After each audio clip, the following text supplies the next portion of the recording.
keep your fingers crossed. This meeting is being live streamed. Let me check. It's now live on custom streaming. Yep, it's working. Wow. It's working. All right. Well, that is way, way cool. I am just really, really, really tickled that that worked this time. All right. I'm really glad that worked. All right. So we're up, we're working. You see us on the other. Yep. All I'm right. actually chatting with the live stream people. All right. Good deal. Giving them the same icebreaker. Okay, cool. All righty. Well, I guess it's time to get all this to get this started. Oh, and those of you that are in the Zoom, the inner circle folks, this is the time where everybody mutes because we're going to kind of talk. Me and Leo and our special guest, surprise guest, are going to start talking here in a minute. Just as soon as we get everything together, I guess I should spotlight. Leo, you think I ought to spotlight myself? I don't think about doing that. The only downside to that is then if you pan to TJ, it's going to be a bit of an issue. Well, he'll get spotlighted. Oh, okay. Never mind. No, that's right. I think that'll work. All right. Yeah. No worries. If it doesn't work, tell me and we'll fix it. So sounds good. All right. Well, hello, everybody. Welcome. So how would you live if everything ran on batteries? Why aren't airships, dirigible airships, still a thing? And can AI now read your mind? Those and other topics we'll be discussing tonight on a very special edition of Inventor Friday Live. Thank you so much for being here. I am Don Skaggs, one of your hosts. The other host is not with me in the studio tonight, but he is here with us, and that's Leo York. Leo, say hi to everybody, or tell them who you are. Be here. Hey. All right, and then also with us tonight is the man, the myth, the legend. We have TJ Nichols. Good evening, everyone. TJ, tell us about yourself. Sure. Who you are, what you do, what you've done. Absolutely. So I'm TJ. I'm the president and founder of Nomad Aircraft Solutions. We're based out of Somerset, Kentucky, south of Lexington, if you don't know where that's at. Down on the beautiful lake down there, Lake Cumberland. I own and operate a aircraft maintenance facility. We work on everything from private jets all the way down to Cessna 172s and everything in between. So that's it in a nutshell. Cool. And you've done some other stuff too. Yeah. So I'm also an inventor. That's how me and Don came to know each other. I was panning the world of inventing and have an invention myself.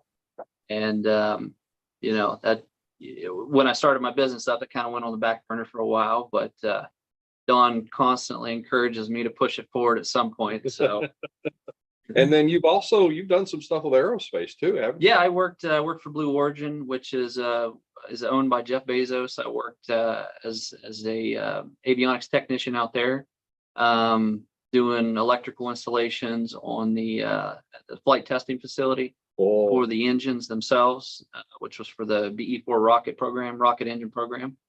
And made my way to Kentucky after I landed an engineering job with Gray Solutions. Worked there for 2 years, started up my business here in Kentucky, and that's just what we do.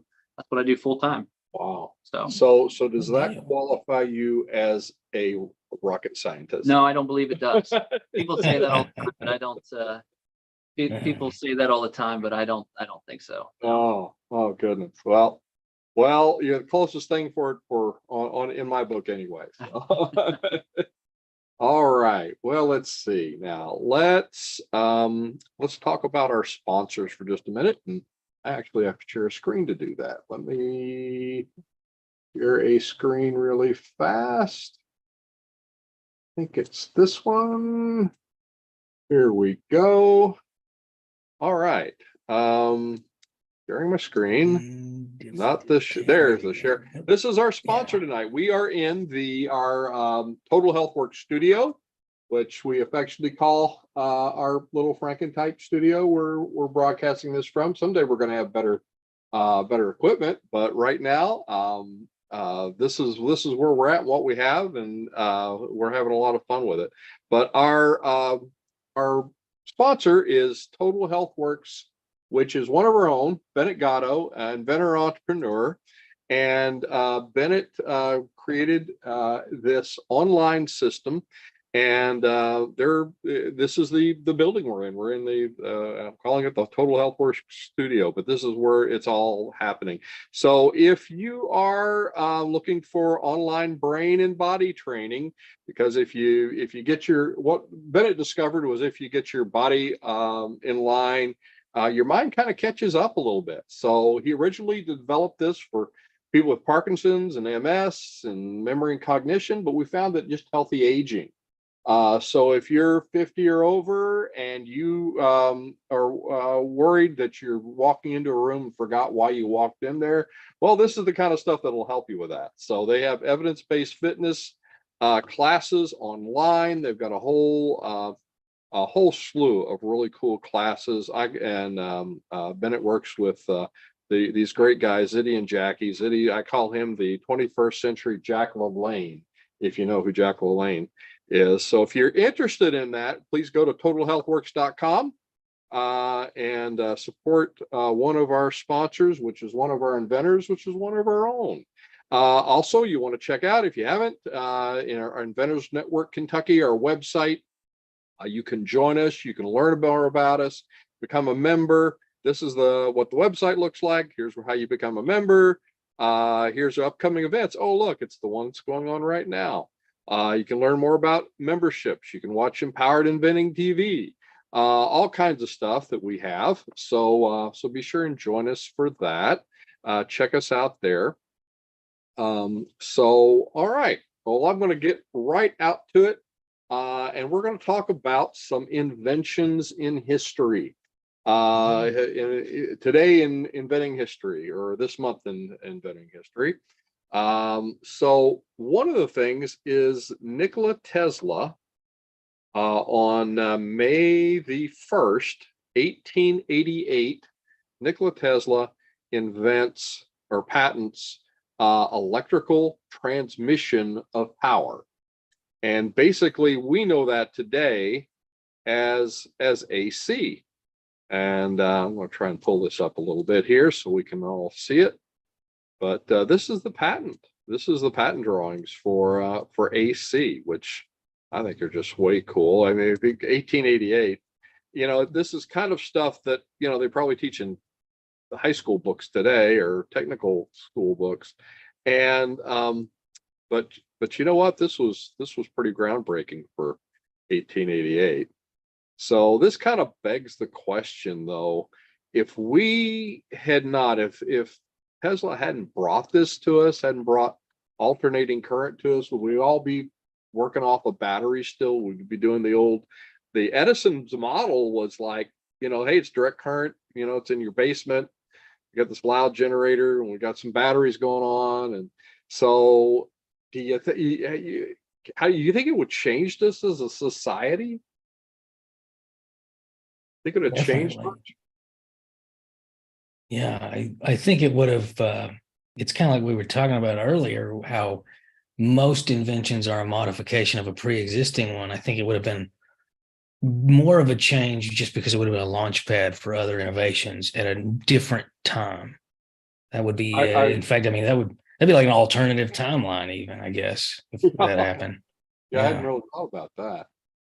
So, so do you think it would be more like, do you think somebody had eventually figured it out?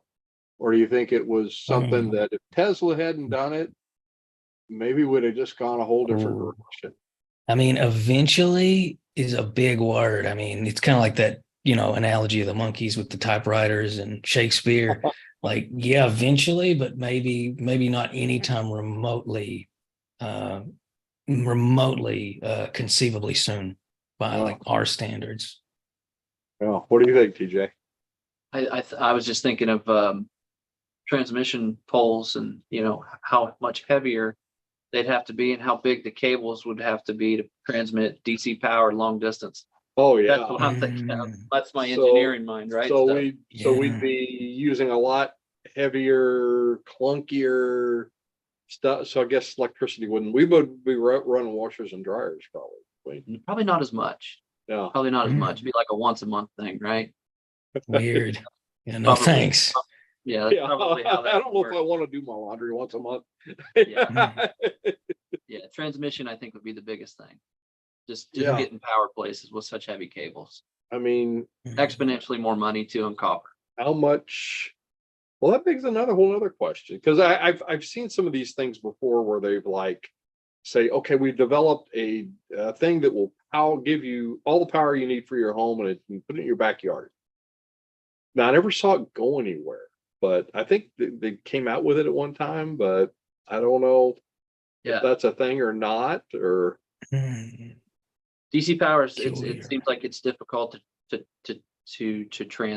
transfer. That's the thing. Even solar panels now, they've got micro inverters on them to take the power directly at the panel yeah. and convert it to AC. So that you have much smaller wires running down to your house, because fires were the biggest issue. With Really? having big DC cables running everywhere. Wow. So Interesting. that's my critical thinking mind as far as issues with running off that. I had never thought about it. So if you run DC all through your house, your risk of fire goes way up. Sure does. Yeah. And okay, now this is the funny thing about that, because Edison railed against Tesla for Yeah. being dangerous. Yeah, I keep thinking of the he- elephant, which is he probably where feels you're about to go. Yeah, right. Yeah. Yeah. He like developed the electric chair to say, I'm going to show you how dangerous AC is. We're going to build an electric chair to execute people with. Sure. And using Tesla AC. And he wanted to be sure they said that. I think he just proved the efficiency of it more than anything. Yeah.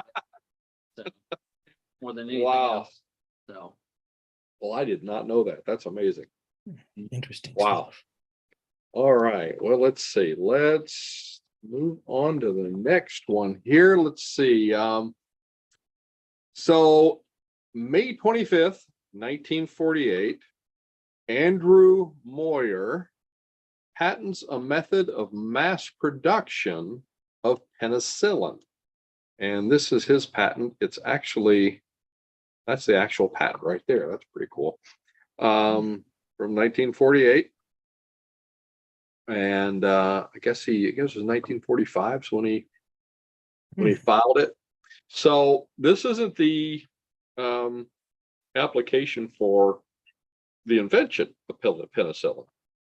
And I thought this was interesting because while Alexander Fleming was the first to come up to prove penicillin worked in 1928, he could not convince anyone that it was important because it was so difficult to isolate. So difficult. I think I've got, actually, Fleming did not convince anyone his discovery was important. It was largely because penicillin was so difficult to isolate that its development as a drug seemed impossible. So in other words, you could make small batches of this stuff, but you could not mass produce it. So that made this patent, I think, somewhat important. So how important do you think manufacturing, the method of manufacturing is to a great idea? I mean, it makes or breaks it. In fact, I'm curious what your thought is on that, Braden. Manufacture and its importance to an innovation. So yeah, like you said, I think it comes down to making it or breaking it. You know, with mine, I looked at probably 4 or 5 different ways of manufacturing it. And what we ended up settling on was, CNC machining in the end was the most cost effective. And as far as the finish, it's still going to stay there. So yeah, it's a huge factor, and not to mention how to keep going about and take that product along further down the road. Excellent point. Yeah. Yeah. How I about mean, you, I PJ? think. Oh, go ahead. I'm Go ahead. sorry.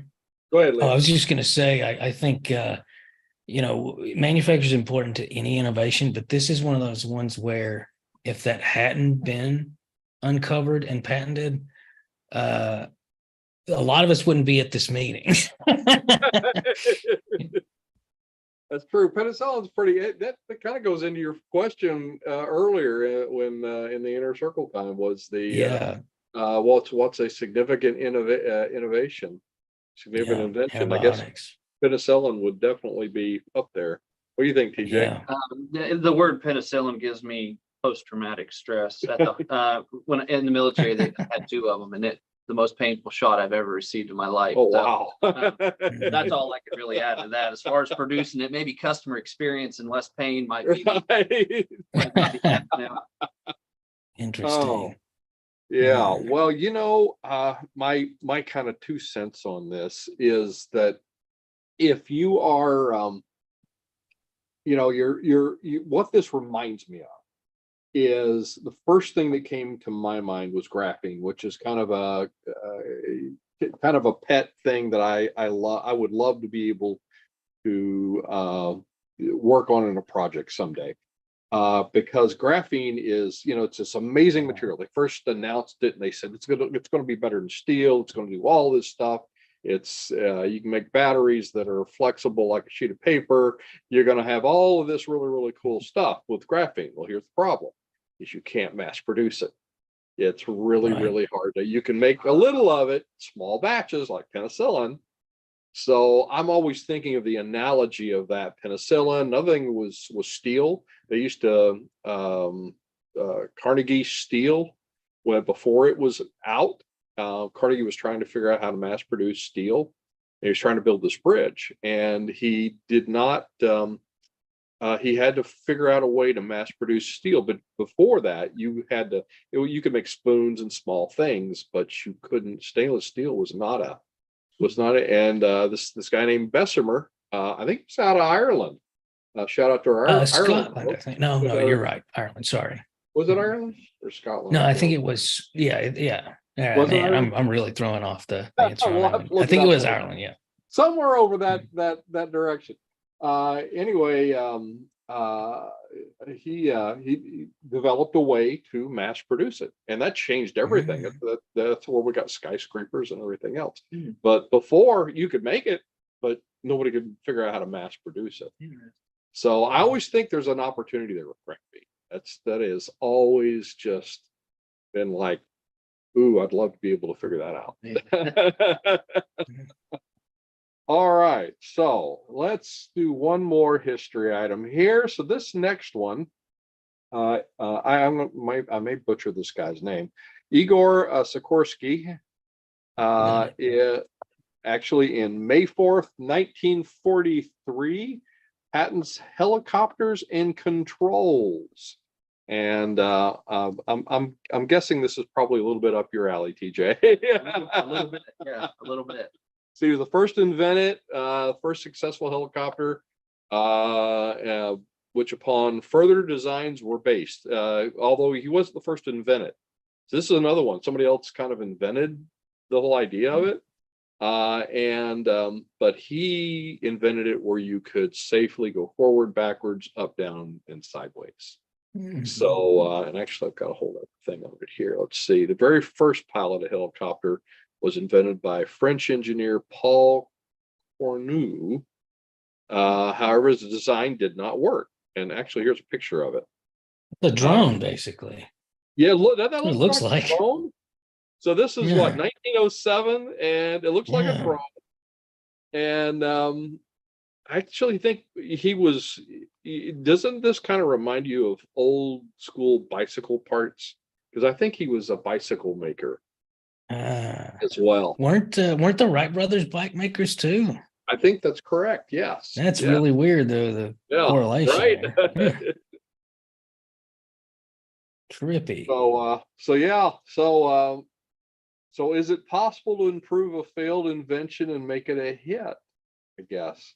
Another thing he did was he made a boat hull and actually made so you could do the whole water landing thing. Interesting. Yeah. So they made floats. Yeah. The flotation. Oh, like pontoons. Yeah. Oh. Yeah. Neat. So and there it is. There's helicopters and controls. We think of the folks that did the first test flights on those things, right? Right. That kind of looks more like especially this one here. Doesn't that look just more like those kits that they sell for what do they call those things? The RC? yeah, well, no, the things you get in. Build your own helicopter and fly it. Yeah, so there are kit planes and kit helicopters, and they fall into the realm of experimental Yeah. for good reason. I would think so. I don't know if I'd want to get in one of those. It's a questionable venture. Would you sometimes. get in one? It depends. There's a lot of experimental aircraft that have been in production for years and years and years. They're tried and true. You build one, it's you test it out, and it's pretty flawless. And Yeah. and there's a lot of improved designs outside of regular certified aircraft that tend to do pretty well.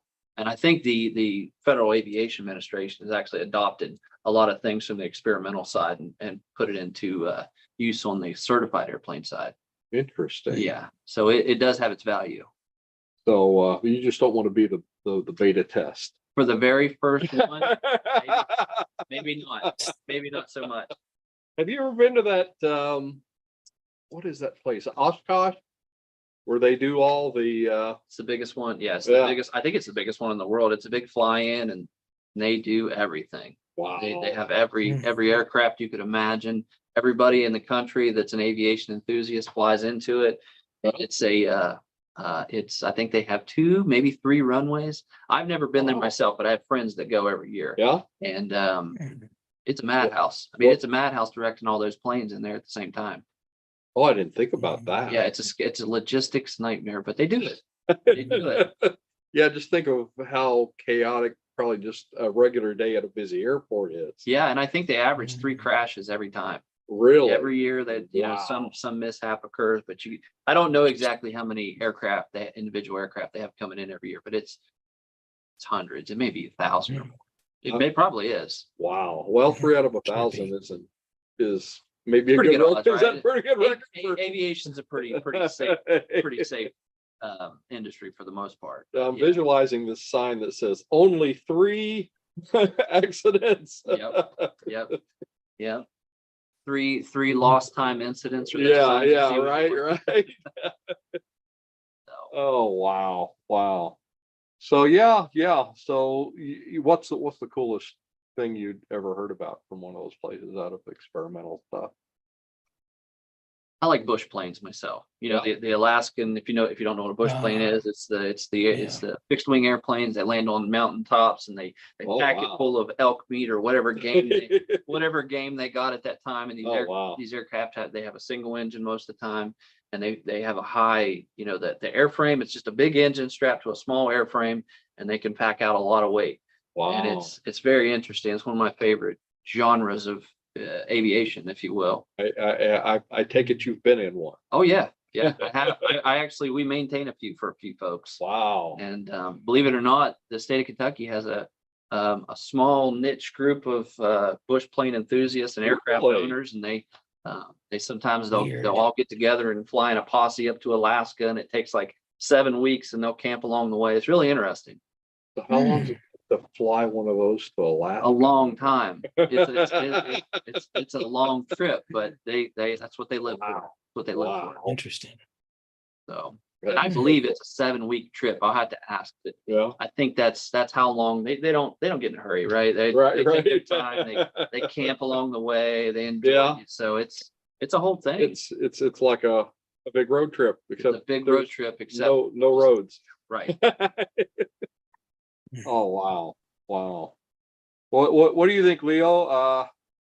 Failed inventions? Oh, think they could- definitely. I think there's tons of successful inventions that were initially based on pre-existing failures. I mean, even sometimes by accident. I might be misremembering this, but I think the guy who came up with vulcanized rubber, I think it was a result of multiple failures that he finally wigged out and burned some of the material and realized that was actually the missing ingredient. So his tantrum led to that discovery. So yeah, and it's funny. Wow. George was talking about Da Vinci's inventions. And in the chat, Jesse drew a parallel between the helicopter control patent and Da Vinci's bizarre flying machine that Wow. I can imagine True. an alternative timeline. That's the second time I've said that, that would be a pretty common aircraft, at least, an improved version.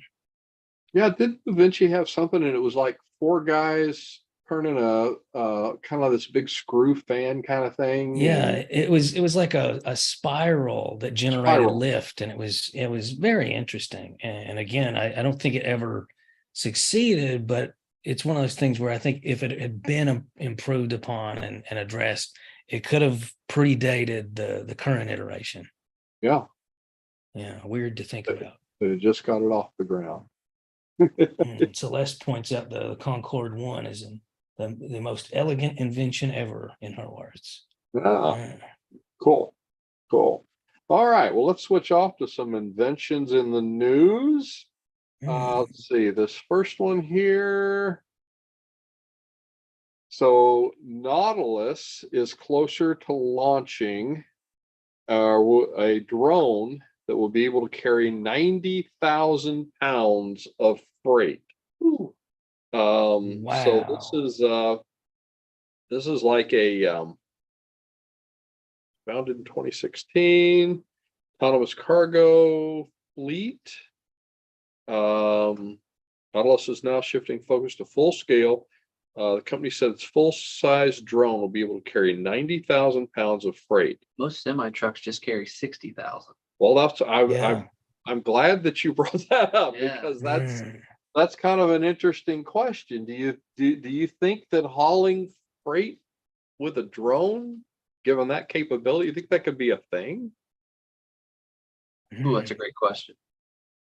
I my, think they were my concern, Mr. Naysayer, is what happens if it does crash, because that's very heavy. maybe they can only operate over water, right? Right. There we go. Yeah, I guess you wouldn't be flying it over an interstate highway or a major. Yeah, there we go. Okay. Yeah. Fears, crisis averted there. Yeah. Yeah, right. But I don't know. I don't. We'll see a lot of things that'll be announced like this. It'd be kind of like your own generator in your own backyard, and then you never see anything. You never hear from it again because they hit a brick wall, something happened. Who knows? Yeah. So I just wonder if this is actually something that could. If it's just, I don't know. Freight and Sure. aerospace. So Yeah, sure. So you're uniquely qualified. Well, it seems like the going rate to move freight is whatever is the most efficient, and it seems like traditionally the most efficient way to move freight is in large quantities all at the same time. There's no cheaper way to move freight than trains and large ships. So if they can get 90,000 pounds per shipment and they can do it quicker than a train, there's no reason why it wouldn't take off, Really, other than safety concerns. speed, does that kind of trump maybe like fuel cost or? But it depends. Is it all electric? A lot of these drones are all electric. Yeah, Who yeah, knows? Yeah, that's true.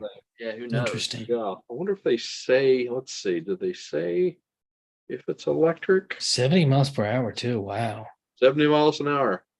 How Yeah. fast does the train move? I don't think they go that fast. I don't think so either. Yeah. I feel bad for any goose that gets in front of that thing. Yeah. Yeah, they fly pretty high too. 100-ton payload. So, all right, well, stay tuned. Yeah, interesting. We'll see if this becomes a thing or not.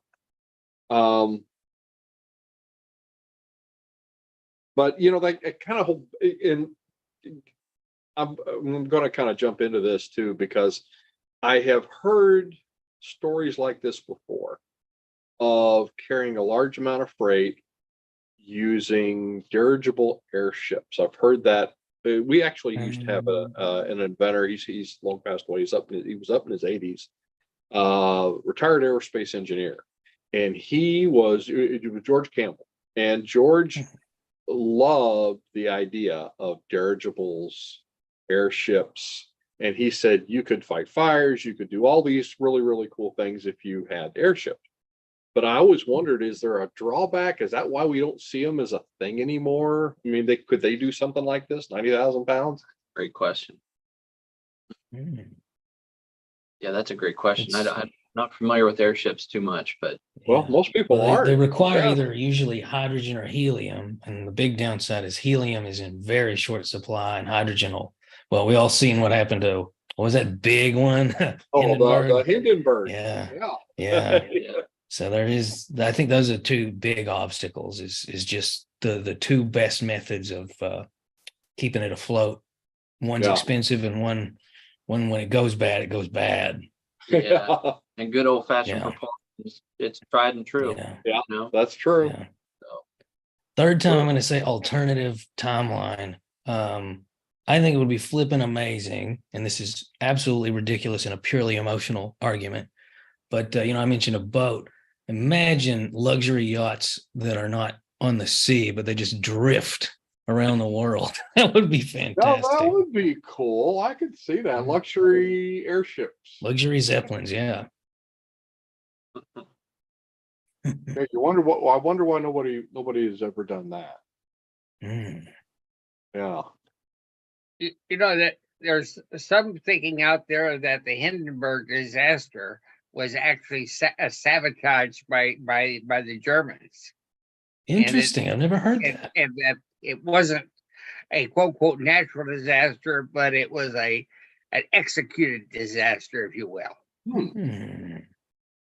Interesting. is Thank you for that, interesting. Larry. I've never heard of that. Yeah.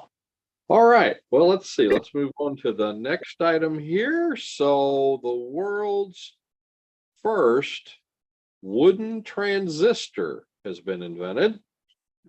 Here's a picture of it. Researchers, the Royal Royal Institute of Technology have engineered the first wooden electrical transition, achieving a major breakthrough in the industry in terms of efficiency and sustainability. So, yeah, I'm Okay, I see now. Yeah, cellulose is a decent conductor. Lignin is what impedes conduction. How they remove it though? So is this an answer to the semiconductor shortage? Maybe is that what that's what I'm Maybe. wondering. It's interesting. Yeah. Do you think that would be? it makes sense? Does that make Yeah, sense? because Yeah. most of your transistors are made of they're semiconductor. Yeah. Yeah. Yeah. Well, yeah. Because my Interesting. first question was, what would you do with this? What So the would you do materials with that go into the semi, yeah, that's probably it? So it's like, hey, we can make these things cheaper and easier. yeah, because you got wood at Lowe's. You just go. Yeah, exactly. Go down to Lowe's and make me some transistors up. Hmm. Wow, that is cool. That is cool. Yes, I'm curious about that. Yeah, it says Yeah. wood transistor is slow and bulky, but it does work and has a huge development potential. So there you go, Hmm. folks. So they know it will work. Somebody just needs to take it to the next level.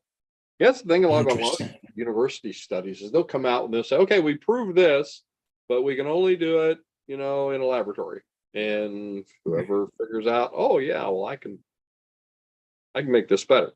That's the ones that Interesting. usually end up making the money. Did someone say they were using lignum, the wood type? Lignin, they were removing it from the wood. That was what was that's literally like cellulose is very tubular structurally, so electrons can go pretty good through it, but lignin is what impedes it. So by getting rid of it, that was the main obstacle. That's why wood's a poor conductor.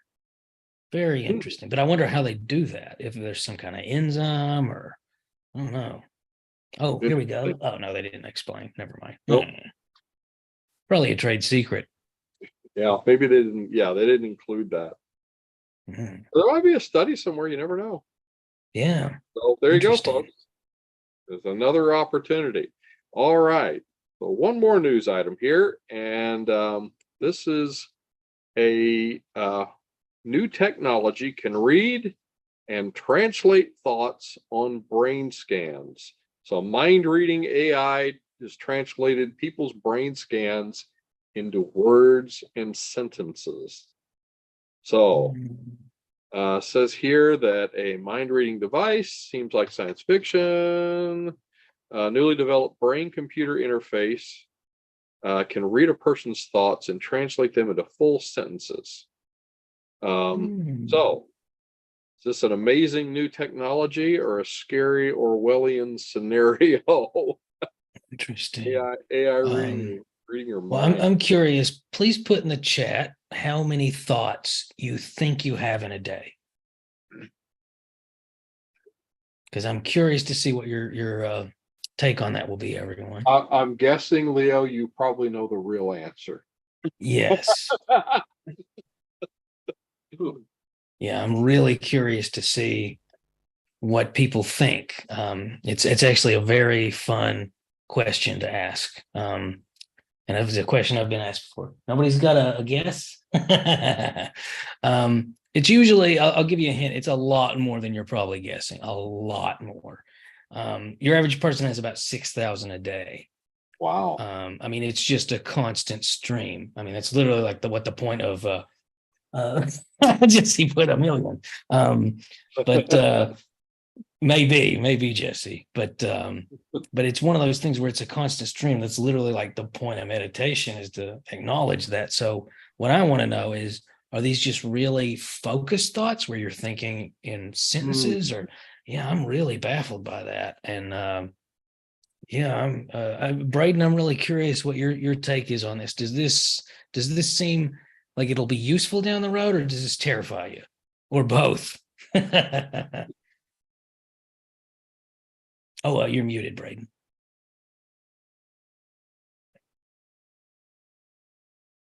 I think it'll be useful. I mean, it is something that is scary and all that stuff. I fully agree there. But, you look at prosthetics, I think at one point were probably scary too. And as time goes on, you can never say no to things at this point.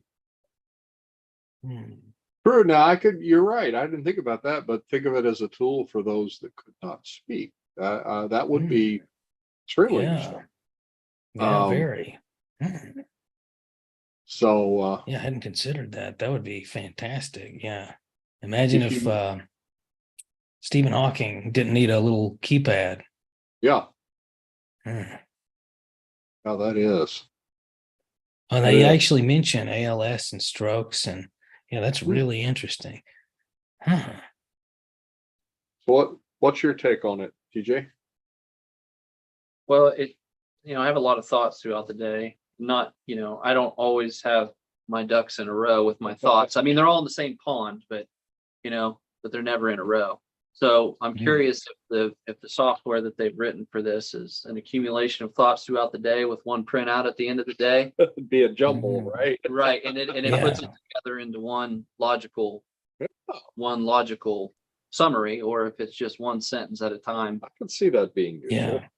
At a rate of, because I mean, it's so chaotic. Like, I can't imagine. I would love to read one of these printouts, because what I'm imagining is something to the effect of, an actual statement that they're saying, and then a repeat of that statement, and then, did I leave the oven on? And then that bird is yellow, and then just random minutia. Right. Right. It's very interesting. And will it be able to interpret, my Kentucky hillbilly accents? That's the other part of that maybe the software can't. Yeah, right. Oh, I'd say the AI is probably going to have trouble with mine now. So, all right. Well, let's see. I am going to, I guess the next thing we're going to talk about is we want to feature our featured inventor. And that is Braden Hunter. Braden's with us. And Braden, I'm going to pull up your product. Or actually, I tell you what, before I do that, I want to stop share. And we're going to show it. So this is a really, really cool item. This is called the Stall Smart Safety Tool. And so if you're in the bathroom and in the bathroom stall, and your chances of finding one that works is rather low, as I find a lot of times, you can take this and it will actually close and lock the door for you. It's even got a really, really cool in-use thing on the end. I love the packaging on this too, Braden. Yeah. This is so cool. Hello QR You know code. what's unique about that? Oh, sorry. Go for it. Well, it just occurred to me, one of the worst things for most inventors to say is everyone's in my market. But this one's pretty dang universal, actually. Usually it's a delusion, but Braden's market is all humans who are potty trained. Like it's a big market. Maybe some that aren't too. Yeah, there we go. Yeah.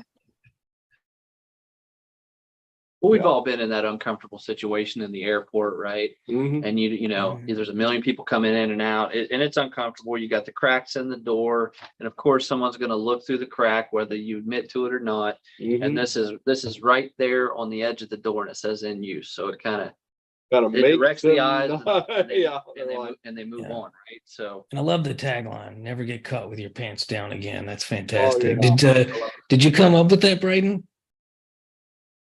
Me and my dad had actually been going back and forth quite a bit, so I can't remember in the end who came up with it. I'd say probably a team effort on that one. Nice. No, that's excellent. Yeah, really, really cool.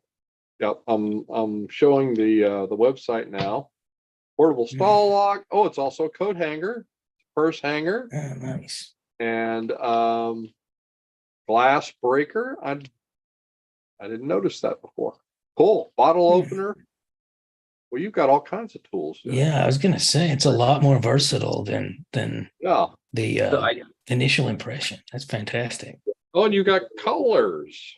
Mm.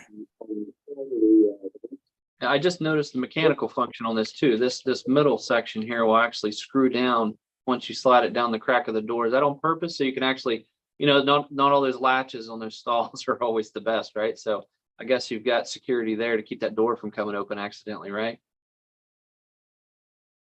Yeah, correct. So the whole design on it was to be able to slide down that door, so it's going to fit between those cracks, and that way you're able to secure that door shut. Yeah, that's great. Wow. Oh, and I've got to show the Facebook reel for this. Wow. If we have sound on this or not. We do not, but it's actually not from. There we go. Still no sound.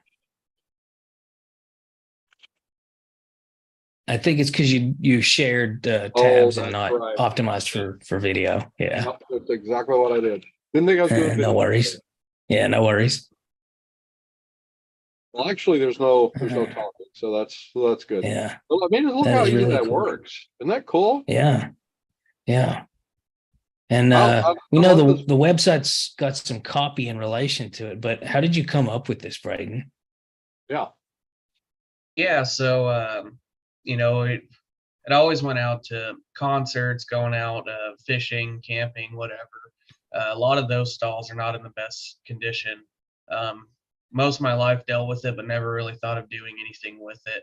So one day, me and my sister were actually going down fishing on the beach, and she came back, was like, "Yeah, the stall lock in hers is broken." I'm like, "Oh, that sucks." Then it was my turn to use the restroom. I went up there. I'm like, "Yeah, this does suck."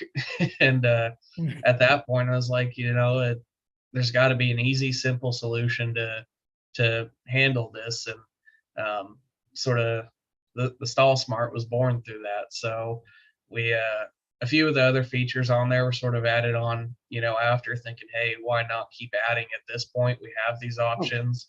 We already have a good platform. What can we build into its main function just to add more value to that end user?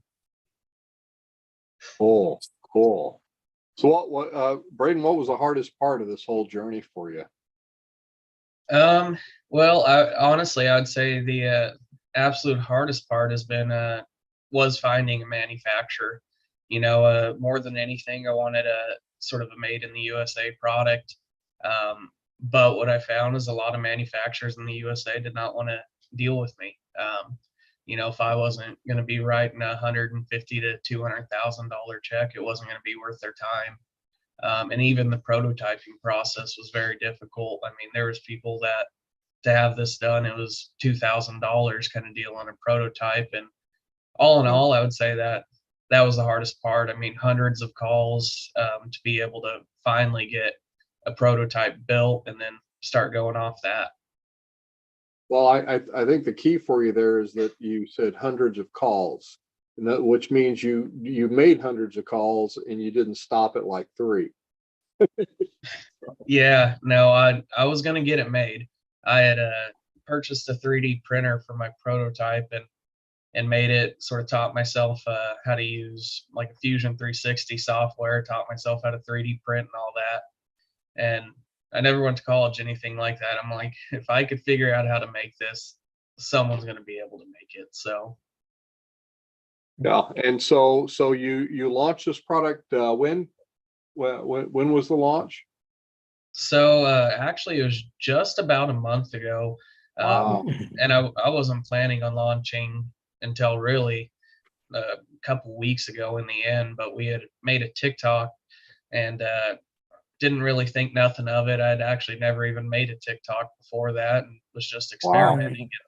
It was the first or second one I made. It ended up going viral with like 2.7 million views now, and at that point, because of that traction, we had to open up orders, let the site go live, because like I was saying earlier, when you have that momentum, you definitely got to go with it and not risk it. And luckily, we had tons of great people out there that did go through, purchase our product, really help us move on to the Wow. next steps of it.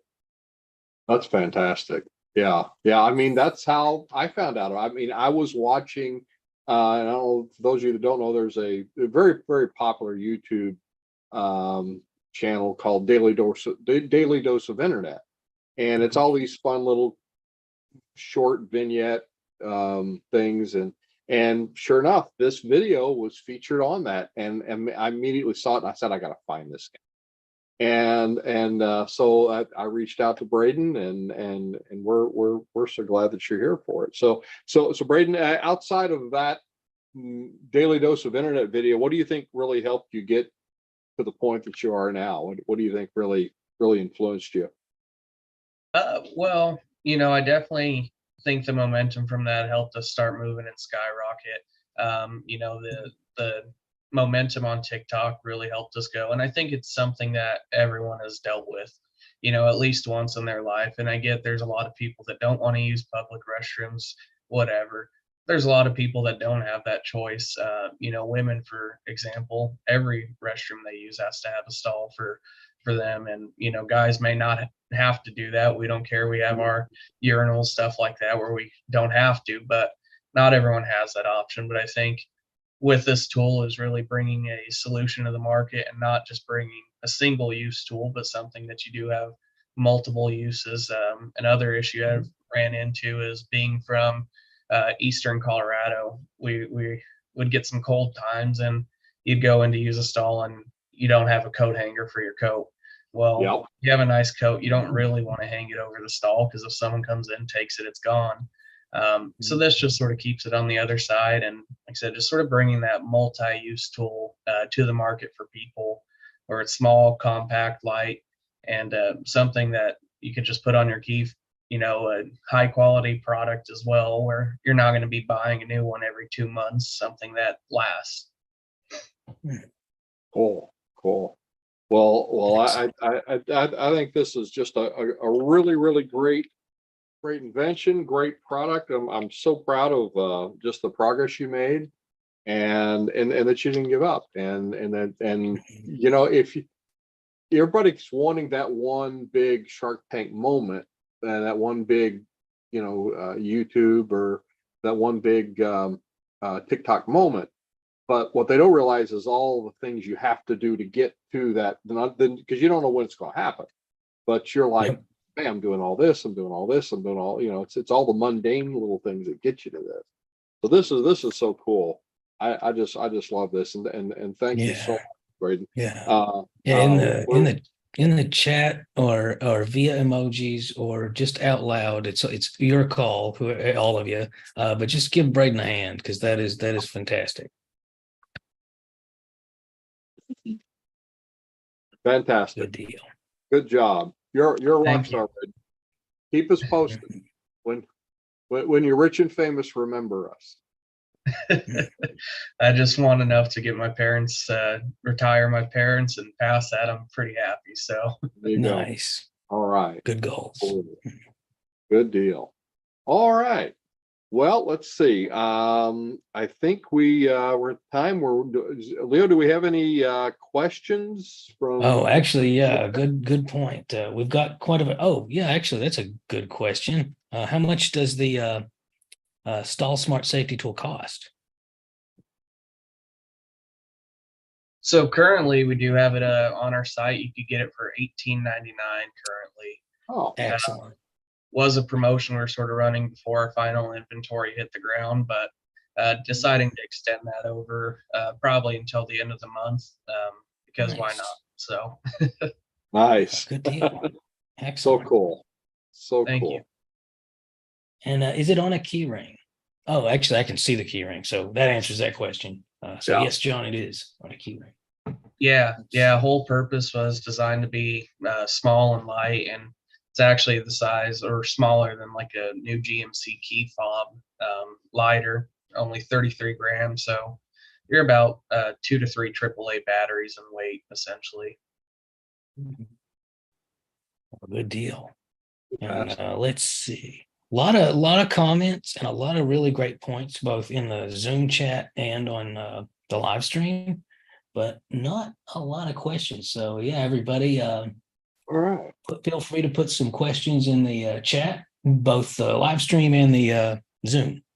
Yeah. If you have a question about anything, question for TJ, question from Leo or myself, or about the product, of course, put it in the chat. We would love to. This is your big chance to ask us anything. Let's see. John asks, did you have trouble coming up with the right material? So yeah, that did take a little bit of thought into the process on which material was going to be best. Originally, we had sort of thought, since we had a 3D printer, 3D printed it, why not use plastic? Well, the issue with plastic and the forces that get exerted from a screw type mechanism, you can't really get a good plastic that's going to handle that and hold up over time. I wanted to make a tool that people would be able to keep for a long period of time, not something that just going to break, get 1 or 2 uses out of. Steel was going to be too heavy. It felt awkward and clunky, which was actually what our prototype was. And it just wasn't a fan. So yeah, in the end, decided to go with 6061 aluminum. Was a good match and fit between everything. Excellent. Good Very deal. cool. Let's see. Yeah, feel free to put some questions in the chat. And fun little fact about aluminum. Anytime that's brought up, I usually have to bring this up. Used to, back like in the 19th century, it was very difficult to mine aluminum. Like modern mining methods made it very easy. So now aluminum foil's everywhere. Aluminum's kind of a cheap metal. But in the 19th century, it was so hard to come by that Napoleon, when he had conquered a whole bunch of Europe, he had an aluminum fork and he had gold forks for his guests. So it was more valuable than gold. So yeah. Wow. Funny how all those things change based on market forces and technology. Let's see. Celeste asks, is this oh, I see. Yeah, if you went, because you went the venture route, but if you went the license route, or have you considered going the license route, like who would be your ideal like licensee? Like what would be a company that you would sell this to, like for them to own? So I guess I haven't even really looked at going that route. I do enjoy sort of the more involved process of really being in there and building it is something I sort of grew to really enjoy. So it hasn't been something I've really even looked into at this point. Maybe in the future, who knows? It all depends. But sort of, yeah, I guess that's where I'd leave that one. Yeah, no, good answer. Excellent. Let's see. This might be, this was such an in-depth one that, oh, here we go. We got another one. Actually, no, we just got more comments. Oh, no, actually, we did got one. Let's see. I think this is for all of us, and probably more geared towards TJ. Should electric cars all be using the same battery so you can just pull into a station and switch your depleted battery with a fully charged battery? Okay. So instead of like the current iteration, what if they were more like, this is a horrible comparison, but more like AAAs, like just really big, fancy AAAs. That's an interesting question. Mm. And there's obviously a reason why they don't use that style of battery, right? It may not output as much as is needed for that type of mechanical moving that fast. I mean, maybe the charging efficiency is not there. It's a whole science I'm not real familiar with, to be quite honest. Richard, who asked, he pointed out that you could use multiple batteries, but I think that's actually the better point, is just the charging efficiency. That's almost certainly the big obstacle. I mean, the batteries on those cars, aren't they really big? They are. They're massive. Yeah. Yeah, I think so. Interesting, though. Great And it is question. for storage, right? You know, batteries aren't to the point yet that we can have smaller cells and store a lot of energy to where it doesn't have to be recharged so frequently. Kind of the issue with solar arrays is you know, if you need an off-grid system for when it's cloudy for 3 days, you got to have quite a large battery bank. And I think that's why you just have to store so much energy. Yeah. That's kind of the issue, and that's why you get the big bulky batteries. Almost Makes certainly. sense. No, it gets better every day. It Yeah. seems like they're perfecting that. I think Elon Musk and his Tesla company, they've got it to a level where no one else has before, but it's only going to get better. You know, they're going to come up with much better battery technology for sure. Yeah. Because it's a necessary evil. Yeah, maybe ones that catch fire too. It's always a plus. It's always a plus. Let's see, Larry, you got a question? Go for Well, it. I was You going to are- make a there couple you go. comments in the battery world. One, Yeah.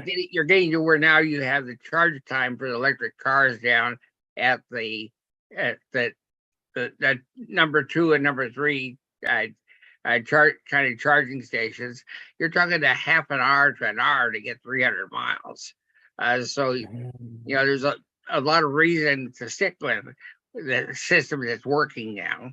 But the other real problem with the idea of switching your battery out is that means that some corporation is going to get stuck with the battery when it goes bad. And they would much rather have the consumer get stuck with it, because that's one of the things about all these electric batteries is we know they're all going to fail. It's just a question of when they fail. Yeah. Makes And I sense. think Thank you.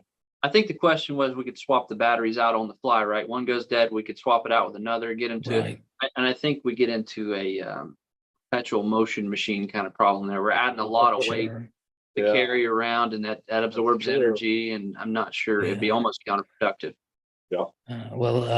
He's actually got a follow-up question in relation to that, Richard does, which is interesting. And obviously this would be supplemental and not a full replacement. But, you know, we've seen, especially with Musk's company, very improved solar cells for the roofs of houses. What about improved solar cells lining a car that was battery operated? You know, and in doing so, it could actually charge while you're operating it. So they do have wheel mounted generators currently, I Right. believe, on some of the models where, you know, they coast and they charge, the same concept as a wind generator. Interesting. So we could have a combination of wheel mounted generators, wind generators, plus the solar cells. But you're looking at an ugly car there. So Yeah, maybe. I don't know what the solution is. But I I'm think sure one of the issues with something like that too is between inputting and outputting on a battery would be heat management. Yeah. Yep, absolutely. Interesting. Speaking of heat, Yeah. I mean, don't brakes generate Oh, good a ton of point. heat? They do. I wonder if they could harness that, or if it would it be enough? Like with a thermistor type of setup. Something Yeah. that would just absorb the heat, turn it into Yeah. different kind of energy. Yeah, thermal Oh, generator. they're used. I saw a lot of thermal generators on pipelines actually. You know, excess bleed off natural gas. They would route it through a thermal generator, so the heat from the burn off would generate a small quantity of power that they could store in battery cells. Wow. When the solar arrays weren't producing power, they had the thermal generators. So you know, Really? you could use that same technology with a bank of resistors that would work. Guess the question Good is, how much energy would that produce? Would it be Yeah. enough? But you know, still on the other hand, brakes get really hot. They get very hot. They get very hot. Especially if you go as fast as you could go in those new plaids that Tesla's put out. So Yeah. you could definitely slam on the brakes on that. It's going to get Yeah. hot. Wow. Interesting. Let's see, Larry, you've got a question or comment? Ideally, an electric car, you actually use the same motors that are producing the power to move as the braking system. There's no real reason you can't use those, you know, other than when you've got to stop at a real emergency. And as the cars get more and more intelligence, they're going to be able to slow you down when you need to slow down to maximize recovery of the energy, rather than using things where you just generate waste heat that then you try to capture. That's the beauty in the Interesting. DC motor. You can reverse it and you can generate power on the other side. Oh, wow. And then when you apply it, it goes the other direction, obviously. Well, basically, it's going to be any permanent magnet motor, whether it's actually a DC or an AC motor. Either one it will work with. A lot of homemade wind generators. You see that? Oh, really? Yeah. Interesting. Yeah, John's made a comment about electricity harvesting from radio waves. And yeah, no, that's absolutely true. Yeah, that was conceptualized by Tesla. And there's actually been a lot of strides made in that. Yeah, thanks to Maxwell's research. I think they're called rectinas, if I remember right, which not a fan of the name, but that does sound like a very innovative and interesting way to reclaim energy from, you know, a pre-existing thing that's just all over the place. Wow. Yeah, Cool. neat stuff. Yeah. Very neat. All right. All right. Well, any more questions from the chat? Going once, going twice. All right. go. Well, any parting thoughts, DJ, or? No, I appreciate you having me on this evening, though. Well, we really we appreciate you and Braden Yeah. showing up. This has been a very lively and illuminating convo. Absolutely. No, thank you for the invite. It's been awesome. Nice. Fantastic. Thanks so much. Yeah. And our next upcoming meeting, you want a little spoiler, on June the 6th, that'll be the first Tuesday of June, will be our open meeting, and we will have Bob Sager, and we'll be doing What's the Big Idea? That's Bob Sager's invention. It's a game that generates ideas. That'll be on June the 6th. Join us for that. Watch your email inboxes for upcoming stuff. And if you're watching on YouTube and you're not getting emails from us, go to our website, kyinventors.org, and sign up. And we will let you know when some really cool stuff's happening next. So thanks again, everybody. It's great to see everybody here. And I will look to see you guys at the next meeting.